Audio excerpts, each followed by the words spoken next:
यह question sent up exam में, अगर आप सेंटअप एग्जाम में अच्छा करते हैं तो उससे उत्साहन बढ़ेगा, और उत्साहन बढ़ने से आपको आने वाले एग्जाम फरवरी में मैट्रिक बोर्ड का एग्जाम के लिए आप बेस्ट कर पाइएगा। तो ऑब्जेक्टिव कंप्लीट करेंगे स्पीड में ही, पूरा 14 चैप्टर लगभग हो ही जाएगा जितना लेट हो गया आज। देखिए पहला पाठ को सबको पता है, मंगलम पाठ नाम है। मंगलम पाठ में कुल साइलेंट रहिएगा, हैला मत कीजिएगा, आपसे रिक्वेस्ट करते हैं। मंगलम पाठ में कुल 5 मंत्र हैं। मंगलम पाठ में कुल कितने मंत्र हैं? तो 5 मंत्र हैं। मंगलम पाठ में कुल कितने मंत्र हैं? तो 5 मंत्र हैं। मंगलम पाठ के मंत्र कितने उपनिषदों से लिए गए हैं? कितने उपनिषदों से लिए गए हैं? तो 4 उपनिषद से लिए गए हैं। मंगलम पाठ के जो मंत्र हैं, यह 5 मंत्र 4 उपनिषद से लिए गए हैं। किससे लिए गए हैं? 4 उपनिषद से। मंगलम पाठ के मंत्र किस रूप में है? तो पदात्मक रूप में। क्या है? यही होगा ना। उपनिषद के रचनाकार कौन है? तो वेद व्यास। उपनिषद के रचनाकार कौन है? वेद व्यास। उपनिषद किसका अंतिम भाग है? तो वैदिक साहित्य का। वैदिक। क्वेश्चन नंबर 5 है, उपनिषद किसका अंतिम भाग है? तो वैदिक साहित्य का। क्वेश्चन नंबर 6 है, उपनिषद किसका सिद्धांत प्रकट करता है? उपनिषद किसका सिद्धांत है? किसका सिद्धांत प्रकट करता है? तो दर्शन का। उपनिषद किसका सिद्धांत प्रकट करता है? तो दर्शन का। ईशावास्य उपनिषद में किसके विषय में कहा गया है? तो ईशावास्य उपनिषद में आत्मा के बारे में कहा गया है। किसके बारे में कहा गया है? श्वेतांबर उपनिषद में किसके बारे में कहा गया है? तो श्वेतांबर उपनिषद में परमात्मा के बारे में कहा गया है। किसके बारे में?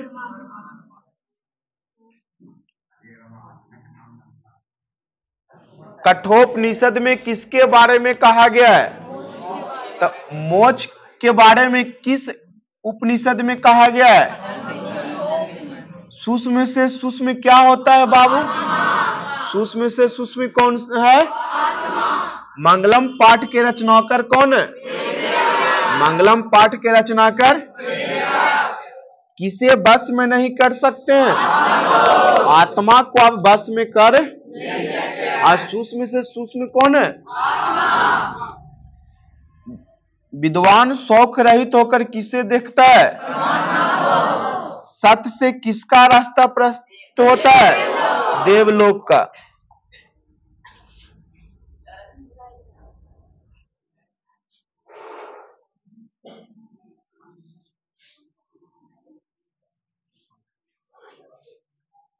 यह संपूर्ण संसार किसके द्वारा अनुशासित है?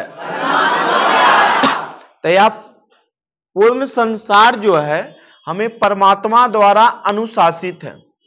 नदियां नाम और रूप को छोड़कर किस में मिलती हैं? तो नदियां नाम और रूप को छोड़कर समुद्र में मिल जाती है। किसकी विजय नहीं होती है? तो असत्य की कभी विजय, इसलिए हमेशा सत्य करने का प्रयास करें। सबसे बड़ा खजाना क्या होता है? ईश्वर क्या है? ईश्वर सत्य है। किसके प्रभाव से विद्वान शौक रहित होते हैं? तो इंद्रियों से। किसके प्रभाव से विद्वान शौक रहित होते हैं? तो सत्य लोक से विद्वान कहां जाते हैं? तो सत्य लोक, जो सत्य का पालन करते हैं वो विद्वान लोग देवलोक जाते हैं। कहां जाते हैं? साधक किसको पार करते हैं? मृत्यु को।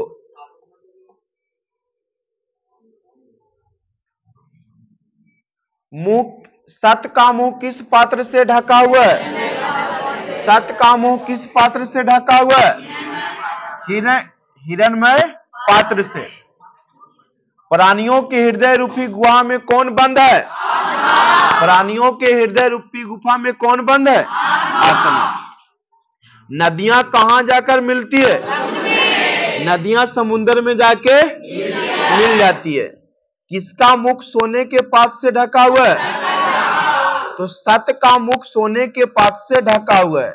विद्वान अपना नाम छोड़कर किस में मिल जाते हैं? परमात्मा में मिल जाते हैं।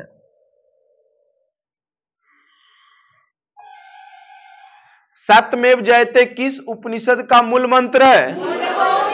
तो सत्यमेव जयते मुंडकोपनिषद से लिया गया ही है। कहां से लिया गया है?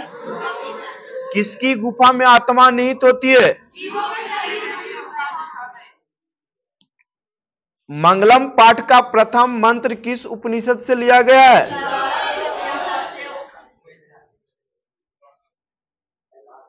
Question number 32। वेद रूपी शास्त्र क्या है? तो नित्र। उपनिषद की संख्या कितनी होती है? तो उपनिषद की संख्या कितनी है? और वेद की संख्या? सत्य धर्म की प्राप्ति के लिए किसे हटा देना चाहिए? सत्य धर्म के लिए स्वर्णमय पात्र को हटा देना। वेदा हमेंत पुरुष महंत विदेत ये मंत्र किस उपनिषद से लिया गया है? अनोनियान महतो महिमाना ये मंत्र कहां से लिया गया है? कठोप। ऐसे संस्कृत में नहीं, हिंदी में पूछेगा, टेंशन मत लीजिएगा। ईशावास्योपनिषद में किसके विषय में कहा गया है? कठोपनिषद में किसके बारे में कहा गया है? श्वेता श्रोपनिषद में किसके बारे में कहा गया है? तो तीनों याद रखिएगा ज्यादा करके कि सत्य किसके बारे में सत्य कहा गया, मोक्ष के बारे में कहां कहा गया, परमात्मा के बारे में कहां कहा गया। दूसरा पाठ है पाटलिपुत्र। कहा हुआ तुमको जी? पाटलिपुत्र पटना के नाम से कब प्रसिद्ध हुआ? तो पाटलिपुत्र पटना के नाम से हमारे मध्यकाल में प्रकाशित हुआ था। मध्यकाल में प्रकाशित हुआ था। किसने कहा पटना की नगर शोभा देखने में प्रिय है? तो मेगा अस्तनीज ने कहा पटना की नगर जो शोभा देखने में प्रिय था। पटना का पुराना नाम क्या था? तो पटना का कई नाम है। पाटलिपुत्र, पुष्पुर, कुसुमपुर। पाटल शब्द से जो उत्पत्ति हुआ पाटलीग्राम, तो पटना का पुराना नाम पाटलिपुत्र भी है, पुष्पुर है, कुसुमपुर है। मध्यकाल में पटना लगभग कितने वर्षों तक जीर्ण शीर्ण रहा है? तो हजारों वर्ष। क्या हो जाएगा? देखिए मध्यकाल में पटना लगभग कितने वर्षों तक जीर्ण शीर्ण रहा है? तो लगभग 1000 वर्षों तक। पटना के उत्तर दिशा में कौन सी नदी बहती है? तो पटना के उत्तर दिशा में गंगा नदी बहती है। पाटलिपुत्र में कौन बार बार आए थे? तो भगवान बुद्ध आए थे। भगवान बुद्ध ने ही कहे थे कि आने वाले समय में यह पाटलीग्राम जो है एक महानगर होगा, लेकिन यहाँ डेली अग्निकुंड और बाढ़ से यह ग्रसित रहेगा। पटना नगर की पालिका देवी कौन है? तो पटन देवी। पटना नगर की पालिका देवी कौन है? तो पटन देवी है। पटना किस नदी के किनारे अवस्थित है? पटना में कौमुदी महोत्सव कब मनाया जाता था? तो गुप्त वंश में कौमुदी महोत्सव मनाया जाता था। मेगा अष्टनिज पटना किसके समय आए थे? तो चंद्रगुप्त मौर्य के समय में। आप लोग बहुत आगे से बोल रहे हैं। पाटल पुष्पों की रचना के आधार पर पटना का कौन सा नाम पड़ा था? तो पाटल पुष्पों के रचना के आधार पर पटना का नाम पाटलिपुत्र पड़ा। पाटल जो हमारे हैं गुलाब के पौधों के टहनियों से में कहा गया है कि वहां के कुसुमपुर में जो खेती हुआ करता था, वहीं में फूलों की खेती, गुलाब की खेती हुआ करता था। तो वहीं पाटल पुष्पों की रचना के आधार पर उस क्षेत्र का नाम पड़ा था कुसुमपुर। उसके बाद पाटलिपुत्र पड़ा। बिहार की राजधानी कहाँ है? तो सबको पता है कि पटना है। कौमुदी महोत्सव किस अवसर पे दिखाई पड़ता था? तो दुर्गा पूजा के अवसर पे कौमुदी महोत्सव हुआ करता था। किस नदी पर गांधी सड़क मार्ग बना है? तो महात्मा गांधी सेतु हमारे गंगा नदी पे बने हैं, जो एशिया का सबसे लंबा पुल माना जाता है। शरद काल में कौन सा महोत्सव मनाया जाता था? तो कौमुदी महोत्सव मनाया जाता था। एशिया महादेश का सबसे लंबा पुल कहाँ है? तो पटना में ही है, इन्हें कंफ्यूज मत होइएगा, पटना में ही है। गोलघर कहाँ है? गोलघर पहले अनाज घर हुआ करता था। गोलघर पहले क्या हुआ करता था? उसे कन्वर्ट करके क्या कर दिया गया? गोलघर। गोलघर का निर्माण कब हुआ था? 1786। बहुत ज्यादा हल्ला कर रहे हैं। गोलघर का निर्माण कब हुआ था? गोलघर का निर्माण किसके लिए हुआ था? तो अनाज रखने के लिए हुआ था। गोविंद सिंह का जन्म पटना में हुआ था। गोविंद सिंह का जन्म कब कहां हुआ था? गोविंद सिंह सिख धर्म के 10वें गुरु थे। और प्रथम गुरु कौन थे? गुरु नानक। गुरु नानक के जन्म स्थान को नानक साहिब कहा जाता है। जन्म स्थान तलवंडी लाहौर में हुआ था। मुगल काल में किस काल का उदय हुआ था? तो मुगल काल में पटना का उदय हुआ। गोविंद सिंह संप्रदाय के कौन से गुरु थे? तो 10वें। गोविंद सिंह सिख संप्रदाय के कैवें गुरु थे? इसके बाद सिख धर्म के कोई भी गुरु नहीं हुए। इस प्रकार सिख धर्म में 10 गुरु थे। कूटनीतम काव्य के कवि कौन है? तो दामोदर। कूटनीतक काव्य के रचनात्मक कौन है? काव्य मीमांसा के कवि किसे माना जाता है? तो काव्य मीमांसा के कवि राजशेखर है। प्राचीन काल में शिक्षा का केंद्र पाटलिपुत्र था। प्राचीन काल में शिक्षा का केंद्र पाटलिपुत्र हुआ करता था। किस काल का शासन उत्कर्ष काल माना जाता है? तो अशोक का। अशोक के साल को उत्कर्ष काल माना जाता है। अशोक ने अपने 99 भाइयों का वैध करके अपने शासन में आया था। इन्होंने ही हमारे जहानाबाद के मखदुमपुर में बराबर पहाड़ियों पर 7 गुफाएं बनाए थे बौद्ध को ठहरने के लिए। विद्वानों ने पृथ्वी का तिलक किसे कहा है? तो पाटलिपुत्र को कहा है। इंद्रलोक किस नगर को कहा गया है? तो पाटलिपुत्र को। इंद्रलोक किस नगर को कहा गया है? तो गौतम बुद्ध के समय पटना का नाम क्या था? तो गौतम बुद्ध के समय पटना का नाम पाटलिग्राम था। भगवान ने भविष्य में किस नगर को महानगर बनने के लिए कहा था बनेगा? तो पाटलिपुत्र को ही कहा था। सरस्वती का कुल गृहम कौन सा नगर माना जाता है? तो सरस्वती का कुल गृहम हमारे पटना को ही माना जाता है, जो पाटलिपुत्र है। समझिए, उस जगह से हम लोग बिलोंग करते हैं जहां देवी देवताओं और संसार के अन्य लोग यहाँ पे भी आए, विदेशी लोग भी आए। लेकिन आज हमारे बिहार के लोग ही इस चीजों से वंचित हैं, क्योंकि यहाँ के अब डिसिप्लिन बहुत कम गया है। जैसे आप लोग में पटना का इतिहास कितना वर्ष पुराना माना जाता है? तो 2.5 वर्ष। संजय गांधी जैविक उद्यान कहाँ स्थित है? तो चिड़ियाघर का जो आप नाम सुन रहे हैं उसी का नाम क्या है? तीसरा पाठ है जिसका नाम है अलस कथा। इसमें 4 अलसियों का वर्णन है।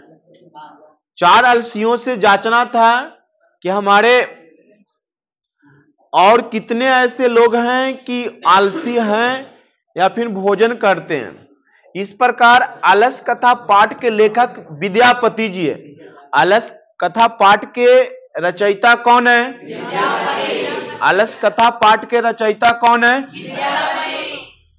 विद्यापति किस भाषा के कवि माने जाते हैं? तो विद्यापति मैथिली भाषा के कवि माने जाते हैं।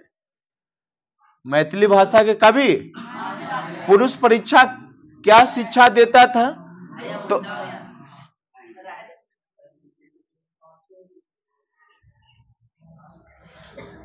अलस कथा पाठ कहां से लिया गया है? तो अलस कथा पाठ पुरुष परीक्षा नामक ग्रंथ से लिया गया है। अलस कथा पाठ पुरुष परीक्षा नामक ग्रंथ से लिया गया है। अलस कथा पाठ में किसके दोष को दर्शाया गया है? तो मानव के दोष को दर्शाया गया है। अलस कथा पाठ में मानव के दोष के बारे में दर्शाया गया है। नीतिकार आलस को मानते हैं शत्रु। नीतिकार को कहना कि आलस लोग हैं जो शत्रु हैं। लोकप्रिय मैथिली कवि कौन है? तो विद्यापति। विद्यापति एक मैथिली कवि है। विद्यापति एक मैथिली कवि है। आलस कथा पाठ में किस दोष का वर्णन किया गया है? तो आलसी लोगों का। आलसी लोगों का वर्णन किया गया है। आलस कथा पाठ में आलसी लोगों का वर्णन किया गया है। मिथिला के मंत्री वीरेश्वर था। मिथिला के मंत्री कौन था? मिथिला के मंत्री कहेगा तो कौन हो जाएंगे? और मिथिले कवि कहेंगे तो विद्यापति। गरीबों को इच्छा भोजन कौन देते थे? तो गरीबों को भोजन हमारे वीरेश्वर देते थे। मिथिला के मंत्री कौन देते थे? मिथिला के मंत्री। वास्तविक तौर पे आलसी व्यक्ति कितने थे? तो वास्तविक तौर से आलसी व्यक्ति की संख्या 4 थी। कितने थी? 4 थे। कौन आपस में बात कर रहा है जी? भाई बात काहे पढ़ता है? सीख ले भाई, पढ़ ले। माए बाप आपको पढ़ने के लिए भेजे हैं, न तो ट्यूशन वाले कमाने के चक्कर में लगे हुए हैं। उसे कोई फर्क नहीं पड़ेगा। समझ गए ना? आप ऑनलाइन क्लास लीजिए चाहे ऑफलाइन क्लास कीजिए, जब तक मेहनत नहीं कीजिएगा आपको नहीं आ रहा है। याद कर देखिए ना, एक साहनी जी है, सैनी जी, इधर ध्यान नहीं है।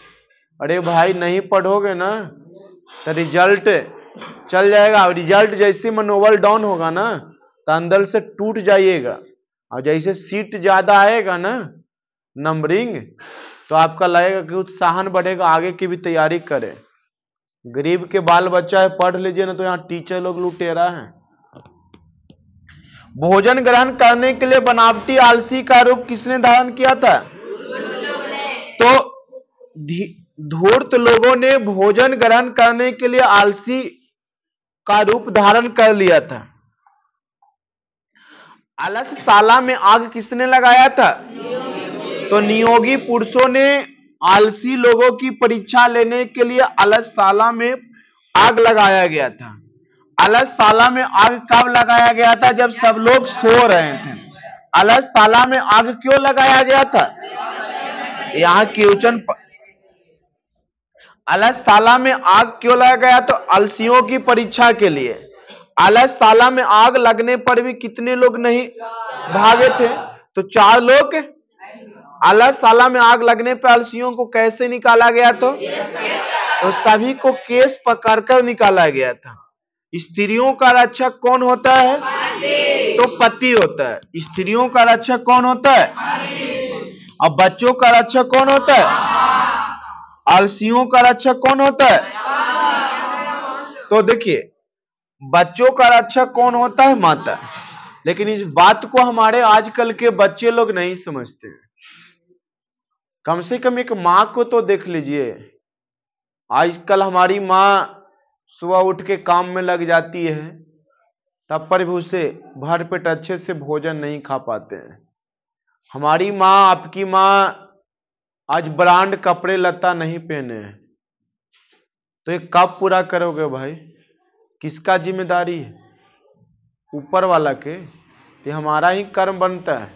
तो जब तक पढ़ो लिखेंगे नहीं तब तक कहां से वो संपन्न हो पाएगा?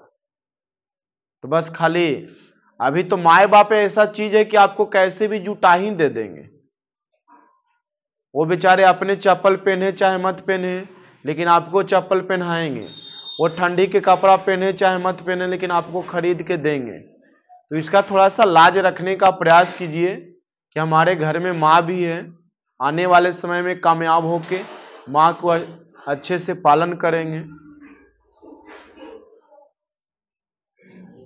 देखिए, चार आलसी पुरों ने 4 प्रकार से अपना बात रखते हैं। पहले आलसी कहता है अरे हल्ला कैसा है, यह किस आलसी ने बोला? प्रथम पुरुष ने कहा तेरे कैसा हल्ला हो रहा है। द्वितीय पुरुष ने कहा अरे मर्द ये घर में आग लग गया हो, घर में आग लग गया। अब कहता है, तीसरा कहता है कि कोई यहां पे धार्मिक पुरुष नहीं है जो हम लोग के ऊपर आकर कंबल डाल दे, ऐसा तीसरे व्यक्ति ने कहा। चौथे व्यक्ति ने कहा अरे बाचलो तुम लोग चुप हो जाओ, ऐसा चौथा व्यक्ति ने। प्रथम पुरुष ने कहा लगता है कि हल्ला हो रहा है, हल्ला कैसा है? दूसरे व्यक्ति ने कहा कि यह हल्ला जो हो रहा है आग लग गया है।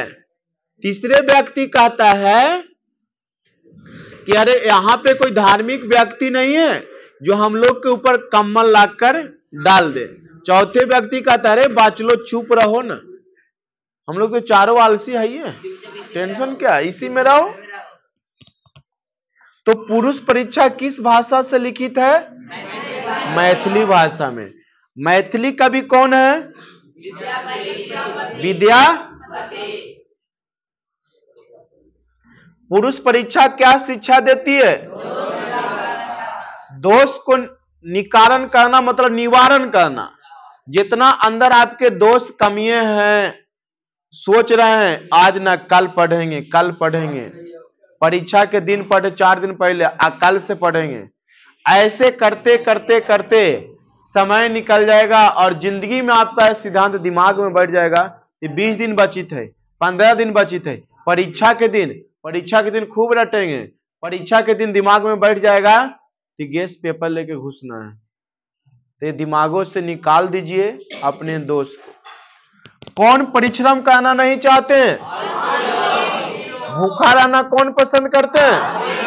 सारे सुखों का मूल संगन क्या है? घर में आग लगाने पर भी कौन नहीं भागा था?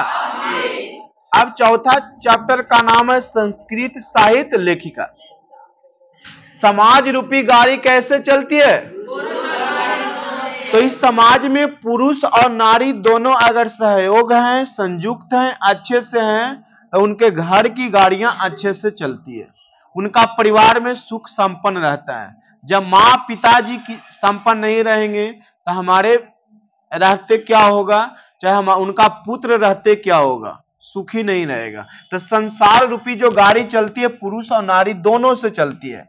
अर्थवेद में कितनी महिला कवित्रियों का वर्णन है? तो अर्थवेद में 5 महिलाओं का वर्णन किया गया है। ऋग वेद में कितने ऋषिकाओं का वर्णन है? तो ऋग वेद में 24 ऋषिकाओं का वर्णन है। लौकिक संस्कृत में कितने ऋषिकाओं का वर्णन है? लौकिक संस्कृत में ऋषिकाओं के कितने पद मिलते हैं? याज्ञवल्क्य की पत्नी का नाम क्या था? ये पूछता है याज्ञवल्क्य की पत्नी का नाम क्या था? याज्ञवल्क्य ने अपनी पत्नी मैत्रेयी को किसकी शिक्षा दी थी? आत्म तत्व की। किसकी दी थी? महाभारत में किसका वर्णन है? जनक की सभा में सबसे विदुषी कौन थी? तो जनक की सभा में सबसे विदुषी व्यक्ति थी जो गार्गी थी, महिला थी। चंद्रादित्य किस वंश के थे? तो चंद्रादित्य चालुक वंश के थे। चंद्रादित्य की रानी का नाम क्या था?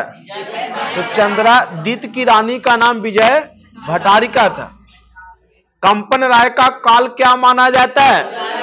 तो कंपन राय का काल 14वीं शताब्दी माना जाता है। कंपन राय की पत्नी का नाम क्या था? तो कंपन राय की पत्नी का नाम गंगा देवी था। क्या था? मधुरा विजयम काव्य की रचना किसने किया? अच्युत राय का शासनकाल क्या था? षोडश। अच्युत राय की पत्नी का नाम क्या था? याद नहीं है? तो तिरुलामा ने किसकी रचना की थी? चंपू काव्य की। चंपू। आधुनिक ऋषिका में सबसे प्रसिद्ध कौन है? शंकर चरित्र की रचना किसने किया? पंडित क्षमा। सत्याग्रह गीता की रचना किसने किया है? तो सत्याग्रह गीता की रचना पंडित क्षमा राव ने की है। सत्याग्रह गीता की रचना पंडित क्षमा राव ने किसके दर्शन से प्रभावित होकर किया था? तो महात्मा गांधी से प्रभावित होकर। बनमाला, भवालकर, मिथिलेश कुमारी मिश्र इत्यादि किस काल के कवि माने जाते हैं? तो बनमाला, भवालकर, मिथिलेश कुमारी मिश्र ये हमारे वर्तमान काल की कवि माना जाता है, ऐसा चौथा पाठ में कहा गया है। विजयानाका को दांडी से ने क्या कहा था? सर्व शुक्ला सरस्वती। सर्व शुक्ला सरस्वती किसे कहा गया है? संस्कृत साहित्य लेखिका किस प्रकार का पाठ है? विजयांका किस शताब्दी में थी? विजयनगर के राजा ने किस भाषा के संरक्षण का प्रयास किया? नीलोत्पल श्यामा किसे कहा गया? दार्शनिक के रूप में कौन वर्णित है? अच्युत राय कहां के राजा थे? भारत महिमा पाठ किस रूप में है? तो भारत महिमा पाठ किस रूप में है? भारत महिमा पाठ में कितने पद हैं? भारत महिमा पाठ के कितने पद पुराणों से लिया गया है? पुराण से।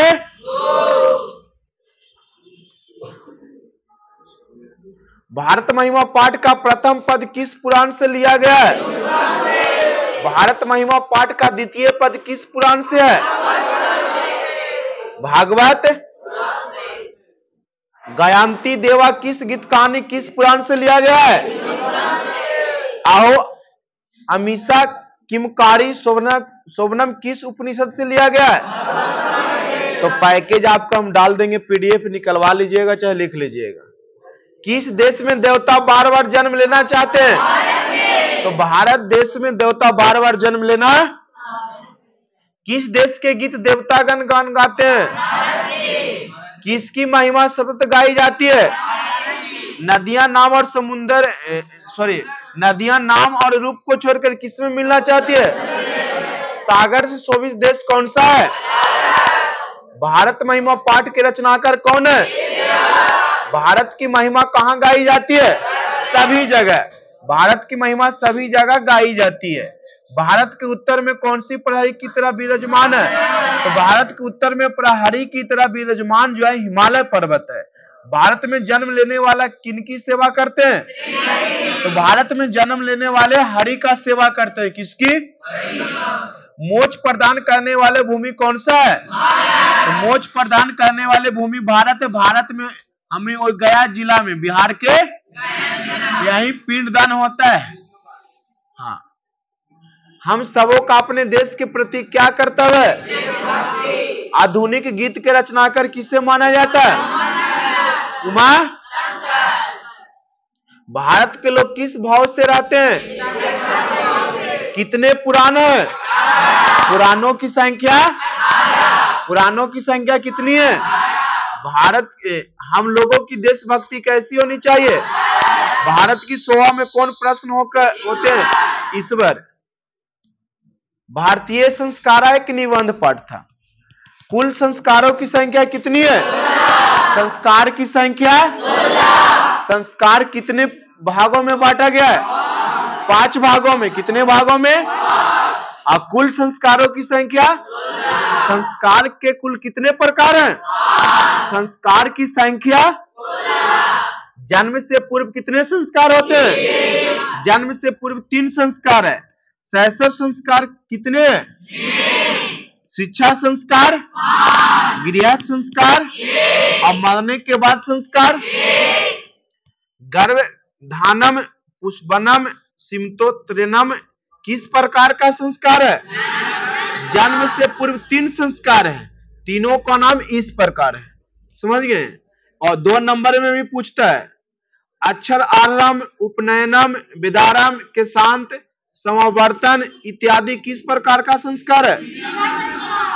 जातकर्म, नामकरण, निष्क्रमण, अन्नप्राशन, चूड़ाकर्म क्या है?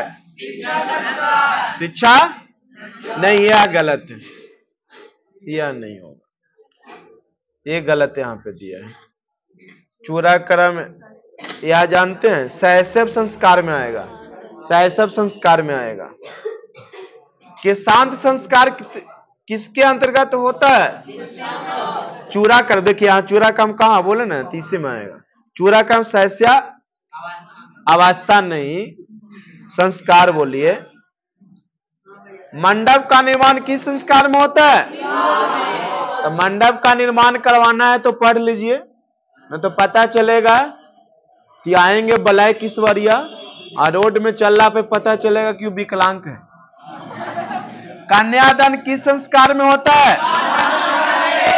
मरने के बाद कौन सा संस्कार होता है? दाह संस्कार। मर जाइएगा यही होगा आपका। नामकरण किस संस्कार में होगा? सप्तपदी क्रिया किस प्रकार के संस्कार होता है? बचपन में कितने संस्कार होते हैं? बचपन में कितने संस्कार होते हैं? भारतीय दर्शन का महत्वपूर्ण उपादान क्या है? प्राचीन संस्कृति की पहचान किसमें होती है?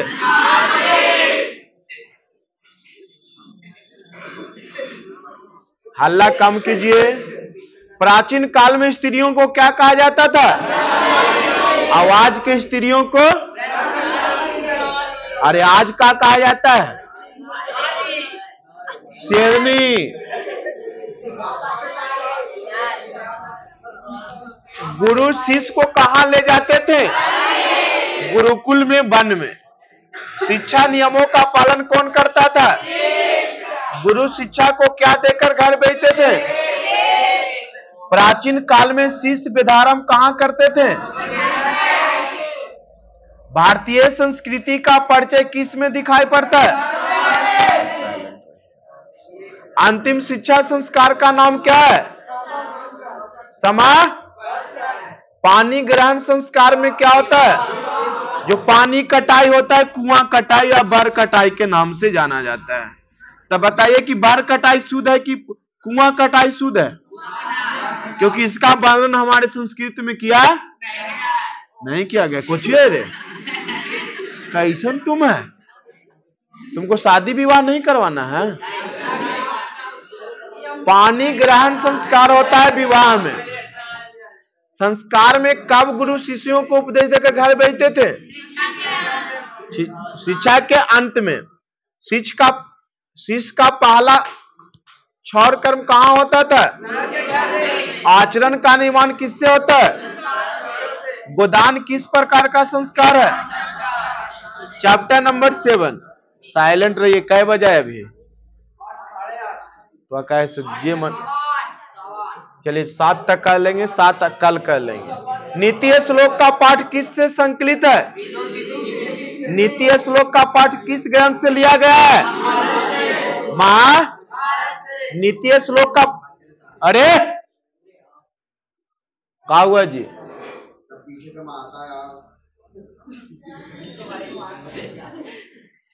नीति श्लोक का पाठ के रचनाकार कौन है? नीति श्लोक का पाठ में कुल कितने श्लोक हैं? विदुर किसके प्रश्नों का उत्तर देते हैं? तो विदुर धृतराष्ट्र के प्रश्नों का उत्तर देते हैं। विदुर कौन था? नीति श्लोक के रचनाकार कौन है? विदुर नीति किस ग्रंथ का अंश है? विनय को कौन मारता है? कैसे पुरुष सभी जगह सुलभ होते हैं? बिना बुलाए कौन आता है? बिना बुलाए कौन आता है? सभी जीवों के सत्य को जानने वाला को क्या कहते हैं? सभी जीवों को सत्य को जानने वाला को पंडित कहा जाता है। बिना पूछे बोलने वालों को मूर्ख कहा जाता है। बिना पूछे बोलने वालों को क्या कहा जाता है? काम, क्रोध और लोभ किसके द्वारा है? तो नरक जाने के कितने द्वार हैं? काम, क्रोध और नरक के कुल कितने द्वार हैं? कौन कौन? धर्म की रक्षा किससे होती है? रूप की रक्षा किससे होती है? सुख किसे कहा गया है? कुल की रक्षा किससे होती है? घर की लक्ष्मी कौन होती है? पराक्रम से किसका विनाश होता है? सुंदर आचरण में किसका नाश होता है? किसकी रक्षा विशेष रूप से होनी चाहिए? धृतराष्ट्र के प्रश्नों का उत्तर कौन देता था? उत्तर के रूप में कौन सा ग्रंथ है? उत्तम शांति क्या है? नराधम किस पर विश्वास करता था? विद्या की रक्षा किससे होती है? सभी प्राणियों को जानने वाले को समाज किसको मारता है? नीति श्लोक पाठ के आधार पर अविश्वास पर विश्वास कौन करता है? सूखा हुआ क्या है? परम तृप्ति देने वाली क्या है? अपनी उन्नति चाहने वाले को कितने दोस्तों को त्याग करना चाहिए?